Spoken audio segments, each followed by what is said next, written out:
Ya, silakan. Baik, mohon izin Ibu bertanya terkait dengan tadi bagian terakhir yang Ibu sampaikan, di latar belakang itu kan kemampuan kritis gitu. Yeah. Nah, apakah itu setelah kita memosisikan perspektif dan teori, terus kita kritik, atau sebelum itu? Ataukah kritik itu nanti mungkin diperoleh nanti setelah di lapangan, ataukah sebelumnya itu kita harus juga memosisikan mengkritik teori yang akan kita pakai, yang akan kita pinjam maksudnya, yang akan kita presentasinya. Itu yang pertama Ibu. Yang kedua, apakah memungkinkan dua perspektif itu kita pakai, artinya bisa interpretatif dengan kritis, Ibu. Meskipun dua perspektif itu nampaknya ada perbedaan, yang satu subjektif, yang kedua intersubjektif gitu. Apakah itu memungkinkan kita pakai? Artinya tidak ada batas yang kaku gitu di antara dua perspektif itu. Itu bagaimana Ibu? Terima kasih Ibu. Ya, baik, saya coba bantu ya Bapak ya, dari pengalaman kita belajar ini ya. Yang pertama Bapak lakukan itu saat review. Nah, saat review mohon jangan disalah tafsirkan. Selama ini kita itu terbiasa melakukan kelaziman, jadi salah tapi diterus-teruskan gitu ya, tanpa kita sadari gitu ya. Maksudnya sih benar bukan untuk cari salah-salah gitu, tapi kalau kita kan sering yang menugaskan ke mahasiswa ya, tolong direview artikel ini gitu ya. Saya hanya menyampaikan kepada Bapak Ibu dalam forum matrikulasi ini bahwa untuk mahasiswa S1 semester 1 sampai 5 tuh kalau mahasiswa suruh review nggak bisa Pak. Karena apa? Dia baru belajar kok, posisinya belum kuat kok, dia belum tahu perspektif kok. Jadi mahasiswa sering di angkatan di S1, S2, jenjang S1, S2 itu sering seolah-olah menjadi ahli. Kita misalnya ketika dulu belajar ya, review itu kita seolah menjadi ahli Habermas gitu ya, ahli Anthony Giddens, kita hafal ini, membunyikan teori strukturasi dari A sampai Z gitu ya. Ini saya katakan demikian, karena apa? Karena ketika dulu Habermas datang di suatu universitas di Indonesia, itu dia sendiri bilang begini, heran dengan dosen-dosen mahasiswa yang cukup baik membaca karyanya dia. Habermas dia bilang, saya tuh nggak paham benar ya, tapi saya melihat akademisi-akademisi di universitas ini hebat banget ya. Saya nggak menyangka, jadi beliau Habermas tuh berapresiasi. Nah ini artinya masukan bagi saya saat itu bahwa kita bukan membaca puisi ketika kita membaca teori, karena teori itu cuma menuntunkan kita untuk apa? Menjelaskan fenomena. Ini ada fenomena ketimpangan gender. Apa yang menyebabkan kita pakai teori tentang kesetaraan gender? Kita pakai teori-teori yang sudah dibangun oleh feminis, entah feminis radikal, feminis liberal, atau kita mau pakai teori yang dalam kategori normatif. Apa? Pakai teori tentang keadilan, John Rawls. Kita bisa pakai teori tentang yang lain gitu ya. Nah, jadi saya memberitahu aja, bukan mau menghakimi ya, tapi jangan ketika kita menentukan kemampuan kritis kita itu tidak ditafsirkan sebagai kita membaca puisi. Kita bukan untuk memahami teori itu, tapi kita di sini adalah diajak untuk membaca bahwa teori A itu punya sisi lemah. Teori A mempunyai kekurangan. Saya kasih contoh, misalnya teori yang sering dipakai adalah teori tentang kekuatan simbolik, kekerasan simbolik dari Bourdieu. Bourdieu dalam membangun teorinya, dia tidak memakai metode positivistik, dia memakai teori atau metode interpretif. Tetapi ada mahasiswa yang dengan sengaja atau tidak memasukkan dengan metode kualitatif. Oh no, keliru. Bourdieu membangun teori pakai perspektif interpretif, bukan metode kualitatif biasa. Apalagi ketika meneliti tentang kekerasan simbolik, memakai metode uji statistik. Lebih fatal lagi. Yang menarik adalah Bourdieu nelitinya misalnya di Eropa, ternyata teori Bourdieu sampai ke Lamongan, Jawa Timur, Indonesia. Inilah yang dibilang ada gap theoretical. Oleh karena itu, ketika memilih teori, jangan dilupakan konteksnya. Kita masukkan konteks. Bourdieu, kita harus tahu Bourdieu perspektifnya apa. Dia bilang post-strukturalis.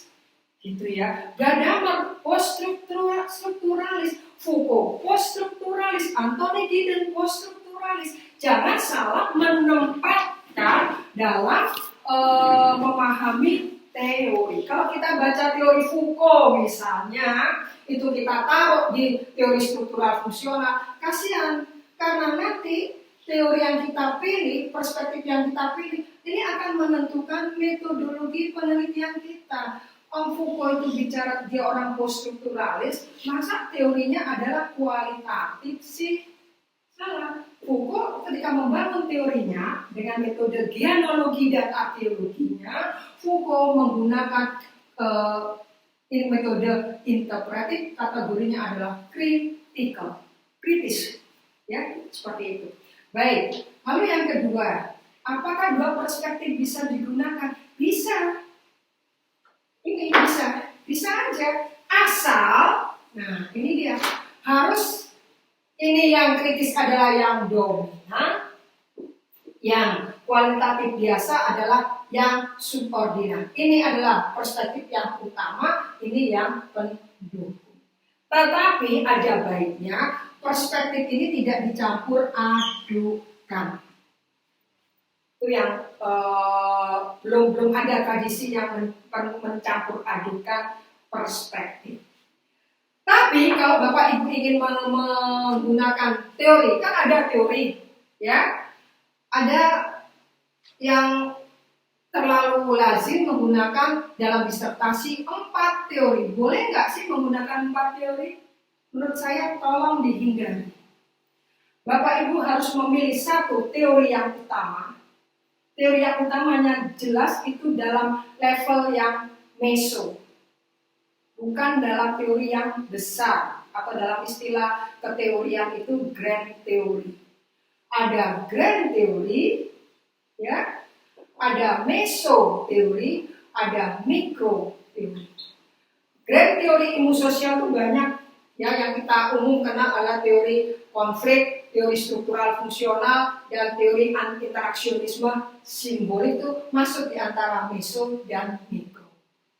Ya, meso itu teori menengah. Grand teori ini meneliti tentang struktur yang besar. Meso berada di tengah, mikro itu berada di level individu. Jadi, tolong kalau memilih teori, pilih teori besar, teori meso 1, teori utama 1, teori pendukung 1. Karena setiap teori punya latar belakang metodologi sendiri. Lahirnya teori itu kan pakai penelitian. Penelitiannya bukan setahun, 2 tahun, 5 tahun, bahkan bertahun-tahun. Lalu kalau dia pakai teori dengan metode positivistik, yang diteliti bukan 5 negara, ada yang 20 negara, 30 negara. Misalnya ketika Huntington menghasilkan teori tentang gelombang demokrasi ketiga, berapa negara yang dia teliti? 165 atau 100 lebih gitu ya, teori. Sehingga dia bilang demokratisasi gelombang ketiga dialami oleh suatu negara yang, ini jadi premis, kondisinya pernah menjadi sebuah negara yang otoritarian. Umumnya GNP-nya adalah sedang. Yang ketiga, partisipasi rakyatnya digerakkan. Nah, lalu dia ngajak semua orang, meyakinkan temuannya dia bahwa dengan metode komparatif politik saya berhasil menghasilkan teori demokratisasi gelombang ketiga yang dimulai dari tahun 90-an. Benar, ternyata dibuktikan benar. Ya kan? Semua negara-negara otoriter menuju kepada tahap demokratisasi. Terlepas ya, ini teori pesanan atau bukan ya terserah ya, tapi ini si Samuel Huntington sudah menghasilkan teori demokratisasi dunia ketiga ya, seperti itu. Jadi saya sampaikan kepada Bapak Ibu sekalian bahwa kalau bisa usahakan tidak menubrukkan perspektif. Karena apa? Karena punya risiko metodologi. Kalau kita mau perspektif kritikal, ya udah kritikal aja. Gunakan teoritisi-teoritisi dari masa Frankfurt. Nah, gitu. Atau kita menggunakan teori-teori yang berada dalam rumpun post-feminis, post-kolonial, post-strukturalis. Gunakan ini.